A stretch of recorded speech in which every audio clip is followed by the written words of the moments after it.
One उपज की न्यूनतम समर्थन पर खरीद और इससे जुड़े आदिवासियों को भुगतान का मुद्दा इन दिनों सुर्खियों में बना हुआ है। बीजापुर में आदिवासियों के आंदोलन के बाद छत्तीसगढ़ सरकार ने तेंदुपत्ता इकट्ठा करने वाले आदिवासियों की मजदूरी नगद भुगतान करने का आदेश दे दिया है। इसमें नक्सल प्रभावित बीजापुर के अलावा सुकमा और दंतेवाड़ा जिले भी शामिल हैं। लेकिन कोरोना संकट के बीच इसे कैसे जमीन पर उतारा जाएगा, ये एक बहुत बड़ा सवाल है। इसके अलावा एक और मुद्दा है जो वनों पर निर्भर आबादी की मुश्किलें बढ़ा रहा है। अभी तेंदुपत्ता जैसे वन उपज उन पर 18% वस्तु और सेवा कर यानी जीएसटी वसूला जा रहा है। जानकार इसे वन अधिकार कानून 2006 के खिलाफ बता रहे हैं। उनका कहना है कि वन अधिकार कानून के तहत ग्राम सभाओं को वन उपज इकट्ठा करने और उन्हें बेचने का अधिकार है। इसमें राज्य सरकारों को वन उपज पर टैक्स या फिर शुल्क लगाने का कोई अधिकार नहीं दिया गया है। फिर भी सरकारें तेंदुपत्ता पर 18% जीएसटी वसूल रही हैं। इसके अलावा मध्य प्रदेश, छत्तीसगढ़ और ओडिशा सरकारों ने तेंदुपत्ते का नेशनलाइजेशन कर दिया है। नेशनलाइजेशन होने से पहले स्तर के संग्रहणकर्ता दूसरे व्यापारियों को वन उपज नहीं बेच सकते हैं, जबकि केंद्रीय जनजातीय मंत्रालय ने इसे गलत बता चुके हैं। और इस पर और ज्यादा बातचीत करने के लिए हमारे साथ चिट्टा रंजन पानी जुड़ गए हैं, जो कि रिसर्चर हैं और ट्राइबल कोऑर्डिनेटर हैं माइनर फॉरेस्ट प्रोड्यूस के लिए। ये भुवनेश्वर से हमारे साथ जुड़ गए हैं। आपका बहुत बहुत स्वागत है चिट्टा भाई।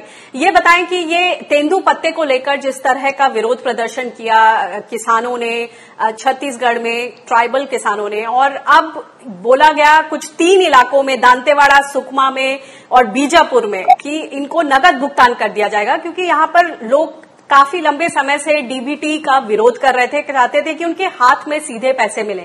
अब जो ये नगद भुगतान की व्यवस्था है, ये कितनी अच्छी रहेगी, कितनी दुरुस्त रहेगी? इससे किसानों को अंततः अपने जो तेंदुपत्ता है और माइनर फॉरेस्ट प्रोड्यूस है उसका सही भाव मिलेगा या नहीं?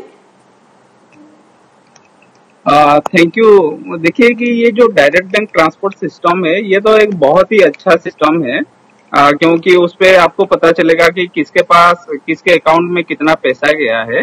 तो ट्रांसपेरेंसी को मेंटेन करने के लिए ये सरकार का एक बहुत ही मैं ये कहूंगा कि this is one of the good step. लेकिन हम जब भी आदिवासी की बात करते हैं और जो तेंदुपत्ता तोड़ते हैं, और जो आप जैसे बताए कि दंतेवाड़ा और जैसे आप बीजापुर की बात कर रहे थे, तो वहीं पे बैंकिंग सिस्टम नहीं है। अगर किसी का अगर बैंक का अकाउंट भी होगा तो उसको 50 से 60 किलोमीटर आना पड़ेगा 2-2,500 या 3,000 पैसा उठाने के लिए।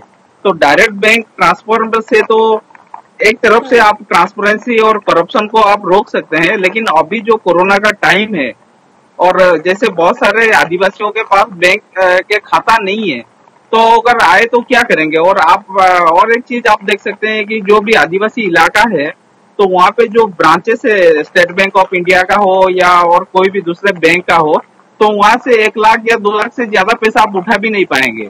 तो मान लीजिए कि 10-12 लोग आ गए 50-60 किलोमीटर, अभी तो ट्रांसपोर्टेशन भी नहीं है, मान लीजिए कोई गाड़ी हायर करके भी आ गए, और जब बैंक में आएंगे ब्रांच मैनेजर बोलेगा कि हमारे पास पैसा नहीं है, आप 15 दिन के बाद आइए।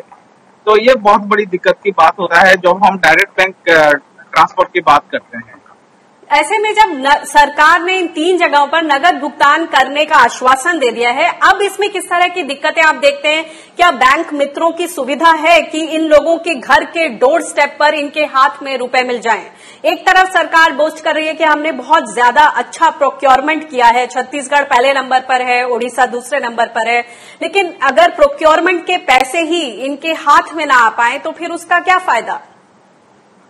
बिल्कुल, आपने सही कहा कि छत्तीसगढ़ और ओडिशा इस कोरोना के टाइम पे जिस तरह से आदिवासियों के लिए मदद किए हैं, जो माइनर फॉरेस्ट प्रोड्यूस को एमएसपी में प्रोक्योरमेंट किया है, छत्तीसगढ़ ने तो 50 करोड़ से ज्यादा, ओडिशा लगभग 25 करोड़ के आसपास है। अभी एक चीज है कि उनके पास हाथ में पैसा आया है या नहीं। सरकार ने तो ले लिया, लेकिन पैसा उनके हाथ में आया है नहीं आया, अभी तक आया है या नहीं? अभी चल रहा है डायरेक्ट बैंक ट्रांसफर। अभी आप बोल रहे हैं, जो कल परसों हमें सुनने को मिला कि नहीं, भूपेश बाघेल जी जो कि छत्तीसगढ़ के सीएम हैं, उन्होंने कहा कि नहीं, नगद भुगतान कीजिए। अभी नगद भुगतान करने के लिए सरकार के पास या डिस्ट्रिक्ट एडमिनिस्ट्रेशन के पास क्या मोडुस ऑपरेंडिस है? जो भी हम बोल रहे हैं कि बैंक सखी या बैंक कॉरेस्पोंडेंट, वो कितने हैं?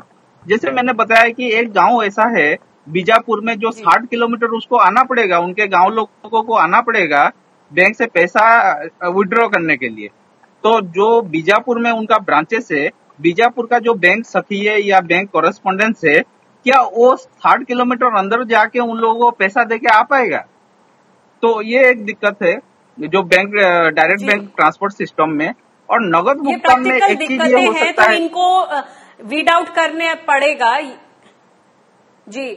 तो ये बताएं, इतना मुश्किल वक्त होता है आमतौर पर ये मॉनसून का, क्योंकि इनकी वैसे ही अर्निंग्स अब गिर जाती हैं। जो पहले से इन्होंने इंतजाम किया वो कोरोना काल में अब लगभग खत्म हो चुका है। अब सरकार ने हालांकि प्रधानमंत्री गरीब अन्न कल्याण योजना का विस्तार किया है, बोला है कि नवंबर तक राशन मिलेगा, गेहूं या चावल। तो अब वहां राशन को लेकर, आजीविका को लेकर इन आदिवासी इलाकों में क्या स्थिति है? देखिए, पहले जो सरकार से जो ये जो सुविधाएं उपलब्ध कराने की बात हुआ था, लगभग 80 करोड़ जो भी है बिलो पॉवर्टी लाइन में आते हैं। अभी अगर आप देखेंगे तो बहुत सारे आदिवासी इलाकों में ये सरकार की सुविधा अभी तक पहुंचा नहीं है। अब कल सरकार ने बोल दिया कि नहीं, नवंबर तक वो करेंगे। तो पर हेड जो है कि 5 किलो का चावल या गेहूं, और पर हाउस होल्ड को दाल 1 केजी दाल देना है। तो अभी जो नेशनल फूड सिक्योरिटी एक्ट में जो लोग भी हैं, पहले तो उनके पास पहुंचा नहीं है ये चीज। अभी फिर से नवंबर तक बोल दिया कि नहीं हम लोग देंगे, तो देंगे कैसे? अगर अभी फिर से वही बात आ गया कि जो तेंदुपत्ता जो तोड़ने वाले हैं उनको अगर बैंक में हम दे सकते हैं, लेकिन बैंकिंग सिस्टम उनके पास पहुंचा नहीं है। अभी बोल रहे हैं कि नहीं नगद भुगतान करेंगे, तो कैसे जाएंगे जी? दिक्कत यह है कि उनके पास पहुंचेंगे कैसे, कौन पहुंचेगा? वो जो पंचायत रिप्रेजेंटेटिव है, गांव का जो सरकारी जो भी स्टाफ है, वो निचले हिस्से में जो काम कर रहा है, वो कैसे पहुंचेगा? ये तो ठीक है कि आपने डिक्लेयर कर दिया हम नवंबर तक, लेकिन अभी तक जो पहले आपने डिक्लेयर किया था मार्च एंड में, वो तो अभी वही नहीं मिला जी। बहुत बहुत शुक्रिया इस इनसाइट के लिए। तो चित्रा भाई, ये बताते हुए कि तमाम प्रैक्टिकल दिक्कतें हैं, हालांकि कुछ अच्छा डिसीजंस लिए गए हैं, लेकिन इस फ्रंट पर इन प्रैक्टिकल दिक्कतों को दूर करने पर ध्यान देना होगा। बहुत बहुत शुक्रिया इस बातचीत के लिए।